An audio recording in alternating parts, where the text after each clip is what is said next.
नमस्कार प्यारे बच्चों।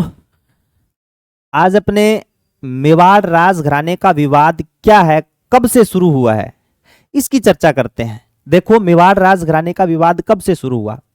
राजस्थान का एकीकरण कंप्लीट हो जाता है 1956 को, और 1955 के अंदर मेवाड़ महाराणा भूपाल सिंह की मृत्यु हो जाती है। ये निसंतान थे।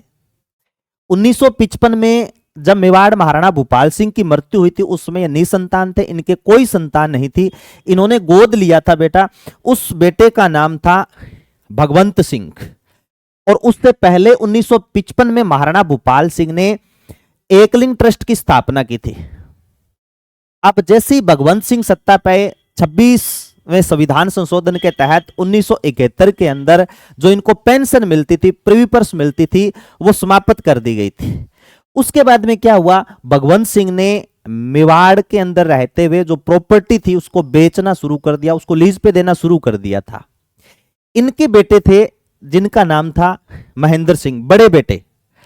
इन्होंने क्या किया, अपने पिता को समझाया, जब नहीं समझे तो इन्होंने क्या किया, भगवंत सिंह पर केस कर दिया, मुकदमा दर्ज कर दिया इन पे।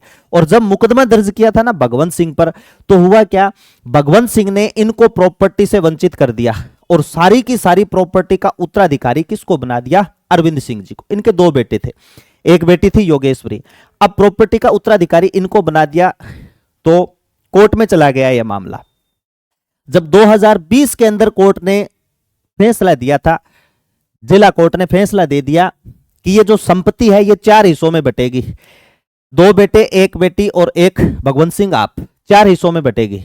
लेकिन हुआ क्या, ये मामला कोर्ट में फिर आगे चला गया, राजस्थान कोर्ट में पहुंच गया। और उन्होंने क्या किया, 2022 के अंदर फैसला दिया कि जो प्रॉपर्टी है उन पर जिम्मेदारी किसको दे दी, अरविंद सिंह जी को, कि पूर्ण जिम्मेदारी है। अधिकारी कौन माने गए इसके, अरविंद सिंह जी, जब तक अंतिम फैसला नहीं आ जाता। उसके बाद में महेंद्र सिंह जी की अभी हाल ही में 10 नवंबर को डेथ हो गई। ये सांसद थे। नाथद्वारा के एमएलए हैं विश्वराज सिंह जी। मेवाड़ की परंपरा रही है कि मेवाड़ राजवंश के अंदर जो बड़ा बेटा होता है वो उत्तराधिकारी होता है। तो बड़े बेटे के तौर पर महेंद्र सिंह के बाद में इनका बेटा था विश्वराज सिंह। तो राज तिलक किसका होना था नियमों के अनुसार, विश्वराज सिंह का। लेकिन अपने आप को ये उत्तराधिकारी मानते हैं मेवाड़ के राजघराने में। सिटी पैलेस के अंदर इनका अधिकार हो रखा है।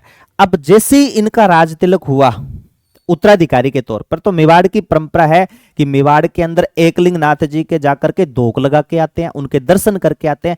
सिटी पैलेस के अंदर धूनी माता का मंदिर है, वहां पर भी जाना होता है और जात या दर्शन करके आने होते हैं वहां पर।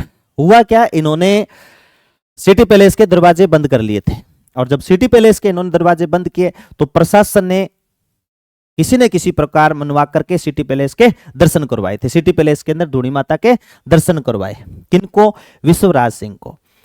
अब जानिए आगे, जो विश्वराज सिंह जी थे 1531 के बाद में, कब से, 1531 के अंदर या तो महाराणा विक्रमादित्य का राज तिलक हुआ था चित्तौड़गढ़ दुर्ग के अंदर, या 1531 के बाद में राज तिलक किसका हो रहा है, विश्वराज सिंह का।